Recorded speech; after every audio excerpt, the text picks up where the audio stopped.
गुरवे गौरचन्द्राय राधिकाय तदालये कृष्णाय कृष्णभक्ताय तद्भक्ताय नमो नमः।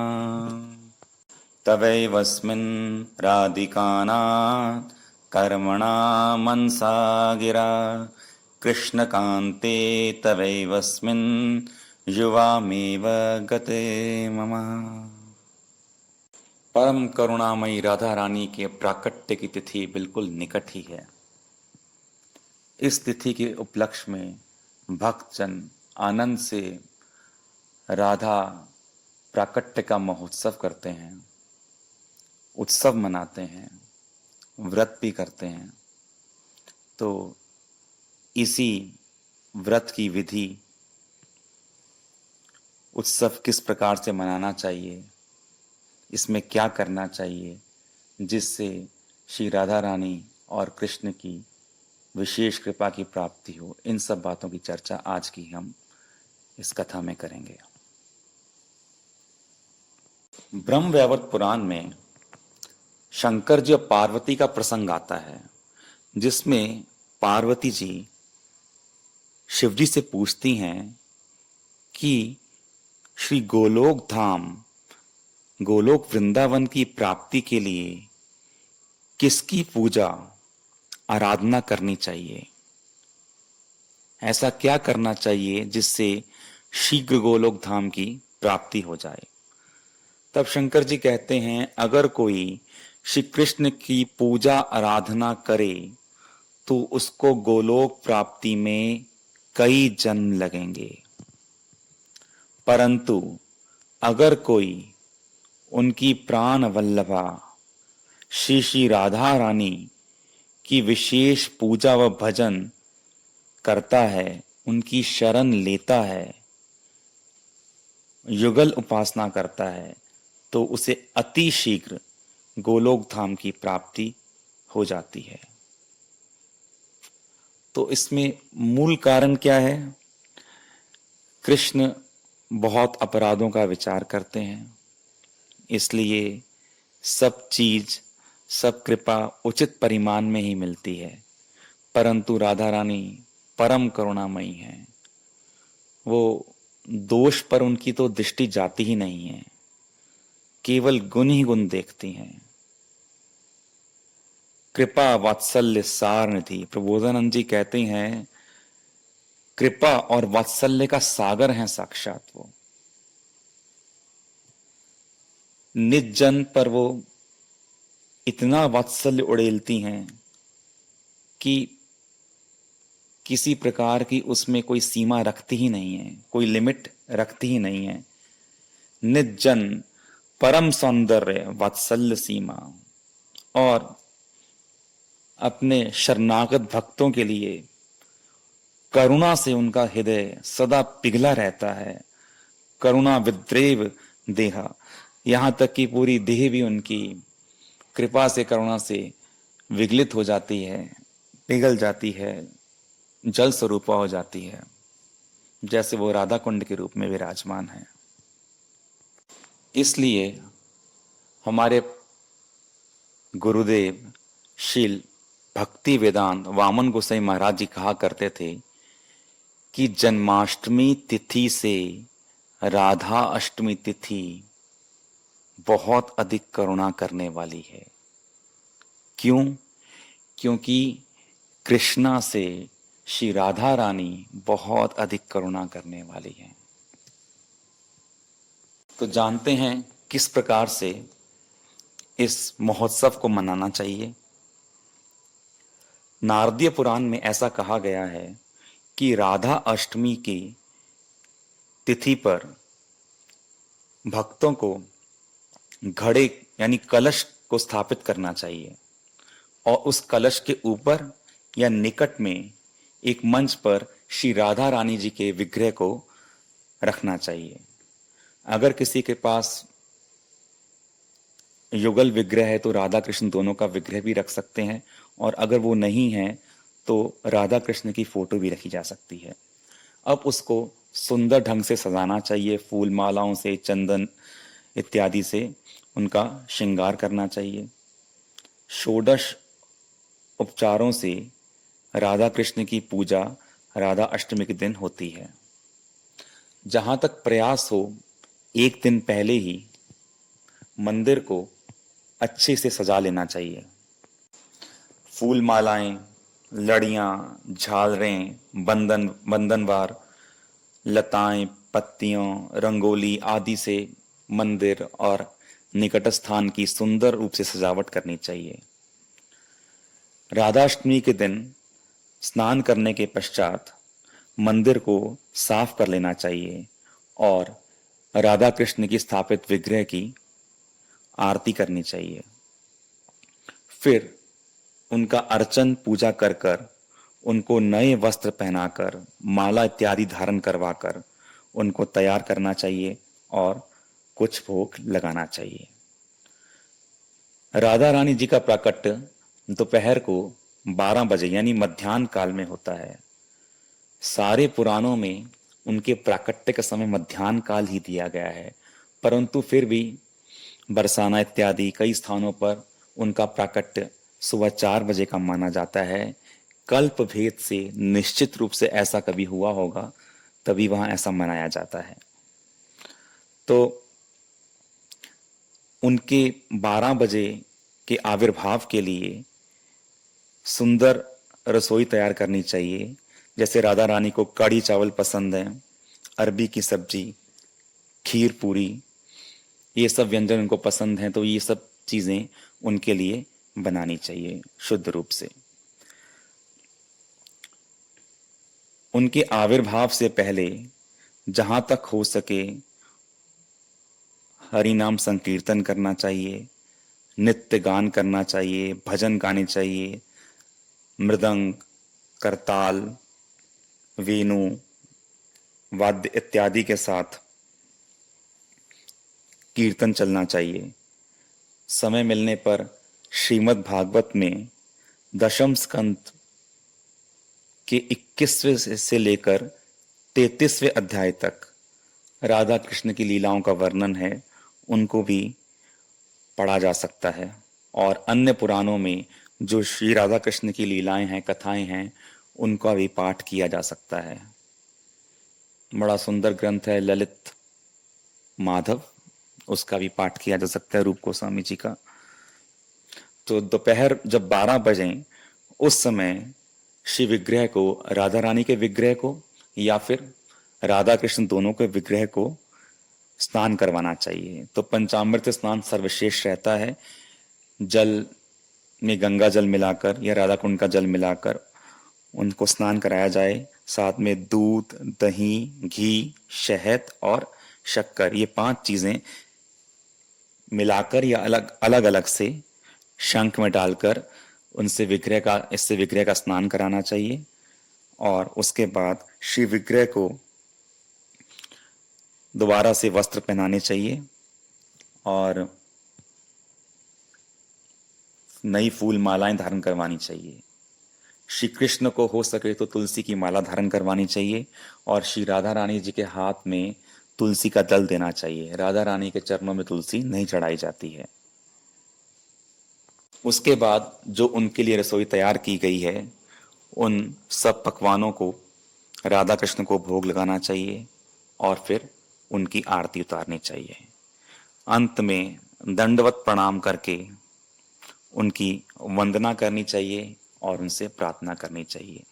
जैसे उनकी वंदना हम प्रणाम मंत्र है जो है वो कह सकते हैं, तप्त कांचन गौरांगी, तप्त कांचन गौरांगी, राधे वृंदावनेश्वरी, श्री राधे वृंदावनेश्वरी, वृषभानुसुते देवी, वृषभानुसुते देवी, प्रणमामि हरिप्रिय, प्रणमामि हरिप्रिय। हम राधा रानी से प्रार्थना इस मंत्र से कर सकते हैं, राधे वृंदावनाधीशे, राधे वृंदावनाधीशे, करुणामृत वाहिनी, करुणामृत वाहिनी, कृपया नित्पादात् कृपया नित्पाजा पादा दास्यं मह्यं प्रदीयताम, दास्यं मह्यं प्रदीयताम। ये पद्म पुराण में शंकर जी के द्वारा बताई गई प्रार्थना है राधा कृष्ण की। तो हे राधा रानी, आप जो वृंदावन की अधीश्वरी हैं, राधे वृंदावनाधीशे करुणामृत वाहिनी, आप करुणा की सागर हैं, करुणा की वाहिनी हैं। कृपया नित पादाब्ज, कृपा करके अपने चरणारविंद, दास्यम मायम प्रदीयताम, चरणारविंद के दास्ता सेवा शरण मुझको आप प्रदान कीजिए। इसके साथ ही प्रणाम हो गया, प्रार्थना हो गई, हमें स्तोत्र पाठ करना चाहिए। तो राधा रानी का जो कृपा कटाक्ष स्तोत्र है बड़ा ही उत्तम है, बड़ा ही प्रसिद्ध है और स्वयं शंकर जी के द्वारा यह स्तोत्र गाया गया है राधा रानी को प्रसन्न करने के लिए। तो इसके स्तोत्र के पाठ से वो बड़ी प्रसन्न होती हैं, तो इसका भी यथासंभव पाठ करना चाहिए। मुनिंद विंद वंदिते तिलोक शोकहारिणी प्रसन्न वक्र पंकजे निकुंज भू विलासनी वजंद भानुनंदनी वजन सुन संगते कदा करिष्यसि हमाम कृपा कटाक्ष भाजनम, कदा करिष्यसि हमाम कृपा कटाक्ष भाजनम। और फिर राधा रानी की प्रसन्नता के लिए उनका प्रिय मंत्र जाप करना चाहिए, जो कि है हरे कृष्ण कृष्ण कृष्ण हरे हरे, हरे राम राम राम हरे हरे। कम से कम 2 माला का जप अवश्य करना चाहिए और उसके बाद जप करने के बाद इसको राधा कृष्ण को ही इसका फल अर्पण कर देना चाहिए, जप को अर्पण कर देना चाहिए। तो यह तो हमारी मध्याह्न काल की सेवा हो गई। तो पूरा दिन जो राधा अष्टमी का रहे उसमें राधा कृष्ण का स्मरण, उनका कीर्तन, उनकी पूजा, कथा का श्रवण, शास्त्रों का पठन, हरि नाम का जप, स्तव, स्तुति, दंडवत प्रणाम आदि इन सब के द्वारा ही अपना दिन व्यतीत करना चाहिए। व्यर्थ की निंदा, प्रजल्प, दूसरों की वार्ता में समय खराब नहीं करना चाहिए। अब व्रत की बात करते हैं। जो राधाष्टमी का व्रत है वो एकादशी व्रत की तरह ही किया जाता है। तो अगर कोई चाहे तो व्रत में जल भी ग्रहण ना करे, और अगर लेना है तो वो जल ले सकते हैं, और चरणामृत लेने का तो कोई दोष नहीं है। जिससे नहीं रहा जाता वो फल दूध आदि ले सकते हैं। जो व्रत है भक्त लोग राधा रानी के प्रकट काल यानी मध्याह्न काल तक रख सकते हैं। अधिकतर लोग ऐसा ही व्रत रखते हैं और उसके बाद वो अन्न प्रसाद ले लेते हैं, उत्सव मनाते हैं। ब्रज में तो कोई व्रत रखता नहीं है, ब्रजवासी तो अधिकतर उत्सव ही मनाते हैं। परंतु बाकी जो वैष्णव भक्त हैं वो चाहे तो मध्याह्न काल तक व्रत रख सकते हैं, और शास्त्रों में पूरे दिन का व्रत रखने का विधान भी बताया गया है। जो भक्त जिसका सामर्थ्य हो वो अगले दिन सूर्योदय के बाद व्रत खोल सकते हैं। अगर किसी के पास समय है तो शाम के समय या सुबह भी छोटा सा अनुष्ठान किया जा सकता है, जिससे राधा कृष्ण की विशेष कृपा पाई जा सके या उनको विशेष रूप से प्रसन्न किया जा सके। जैसे कोई चाहे तो 64 माला का जप कर सकता है। हरे कृष्ण कृष्ण कृष्ण हरे हरे, हरे राम राम राम हरे हरे, इति षोडशकम नामनम कलो कलमश नाशना नता परतरोपयो सर्व वेदेषु दृश्यते। सारे वेदों को देखने पर इसके समान उत्तम 16 नाम वाला भगवान का महामंत्र नहीं मिलता, जो कली के सारे दोषों का नाश करने वाला है। इसी मंत्र के बल पर श्री विश्वानु महाराज ने श्री राधा रानी का आविर्भाव करवाया था। ब्रह्मांड पुराण के अनुसार ऐसी कथा आती है। तो कोई 64 माला नहीं कर सकता, जिसमें लगभग 3-4 घंटे लग सकते हैं, तो वो 48 माला कर ले। 48 नहीं कर सकता तो 32 माला कर ले। 32 नहीं कर सकता तो फिर 16 माला अवश्य कर लेनी चाहिए भगवान की प्रसन्नता के लिए। दूसरा अनुष्ठान ये किया जा सकता है कि वो राधा कृपा कटाक्ष के स्तोत्र का 108 बार पाठ करे। इसके अंदर 1 से लेकर 14 श्लोक का पाठ करता चले। श्लोक बोल ले, या फिर अगर नहीं बोला जा रहा तो अर्थ बोले जा सकते हैं। और इस प्रकार से 108 बार पाठ करने के बाद अंत में 14 के बाद जो बचे हुए श्लोक हैं उनको एक बार अंत में जो दोबारा पढ़ ले, एक बार पढ़ ले। तो इसके लिए दीप जला लिया जाए, आसन बिछा लिया जाए, उस पर बैठकर आचमन करके बैठ जाए और ऊंचे स्वर में या मध्यम स्वर में या बुदबुदाते हुए पाठ किया जाए। पास में जल रख लेना चाहिए और उस जल का बाद में छींटा ले सकते हैं और उस जल को पिया भी जा सकता है। तो ये 64 माला का या 108 राधा कृपा कटाक्ष का अनुष्ठान, लगभग इसमें भी 2-2.5 घंटे लग जाएंगे। तो ये करने के बाद राधा रानी से कृपा प्रार्थना करनी चाहिए और उनको ये सारी सेवा अर्पण कर देनी चाहिए। तो अब हम जानते हैं कि इस व्रत, उत्सव, महोत्सव को करने की क्या महिमा है। शास्त्र बताते हैं कि जो राधा अष्टमी का महोत्सव मनाते हैं वो राधा कृष्ण के साथ उनके गोलोक वृंदावन में वास पा जाते हैं या शुद्ध ब्रजवासी बन जाते हैं और इस संसार के इस बंधन से, इस भव बंधन से मुक्त हो जाते हैं।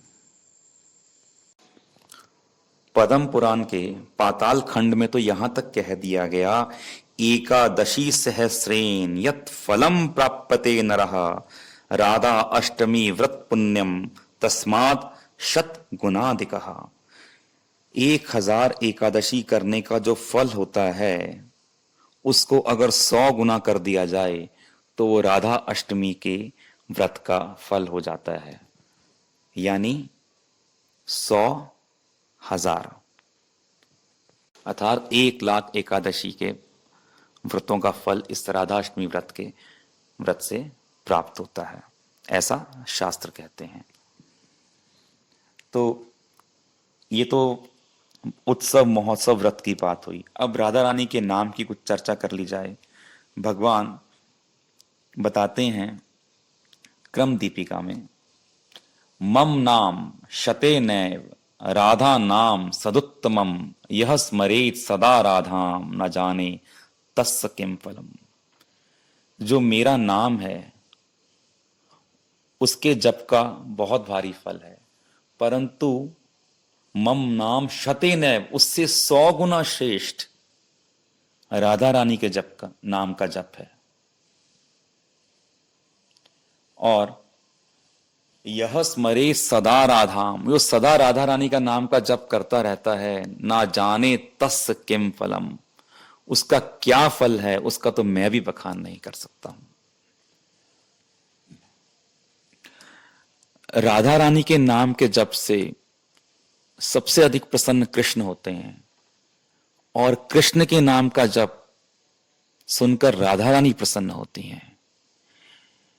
राधा रानी स्वयं सदैव कृष्ण नाम का जप करती हैं। वीणा करे मधुमती, अपनी मधुमती नाम की वीणा पर वो बड़े ही मधुर स्वर में विरह युक्त होकर भावपूर्ण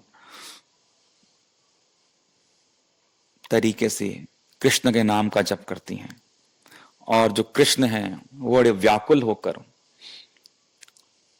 अश्रुपूर्ण नेत्रों से राधा रानी के राधा नाम का जप करते हैं। तो दोनों को प्रसन्न करने के लिए सदैव युगल नाम का जप करना चाहिए, राधा कृष्ण या हरे कृष्ण। हरे का अर्थ क्या हुआ? जो कृष्ण के चित्त को हर लेती हैं, हरे, संबोधनात्मक हरे। तो ये बहुत ही अंतरंग और बहुत ही प्रिय नाम है कृष्ण को। तो इसीलिए हरे कृष्ण महामंत्र में राधा नहीं कहा गया, हरे कहा गया, है ना, जो कि राधा रानी है।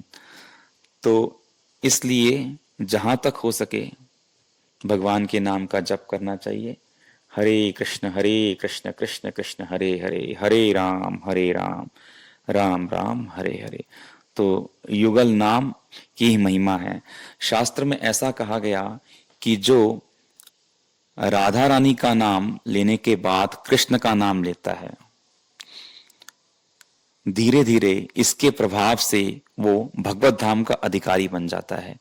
परंतु जो राधा रानी के नाम से पहले कृष्ण का नाम लेता है, उसके सारे पुण्य क्षय हो जाते हैं और वो भगवान का अपराधी बनता है और उसको इसका भारी पाप भोगना पड़ता है। इसलिए सदैव ध्यान रखें कि शक्ति का नाम हमेशा शक्तिमान से पहले आता है। हमेशा राधा कृष्ण कहा जाएगा, हमेशा गौरी शंकर कहा जाएगा, हमेशा सीताराम कहा जाएगा। यही विधि है। इस विधि का अतिक्रमण नहीं करना चाहिए। इसका शास्त्रों में भारी दोष बताया गया, जैसे ब्रह्म वैवर्त पुराण में इसके बारे में स्पष्ट लिखा हुआ है। तो अगली कथा में हम राधा रानी के प्राकट्य की लीला का समस्त रहस्य वर्णन करेंगे।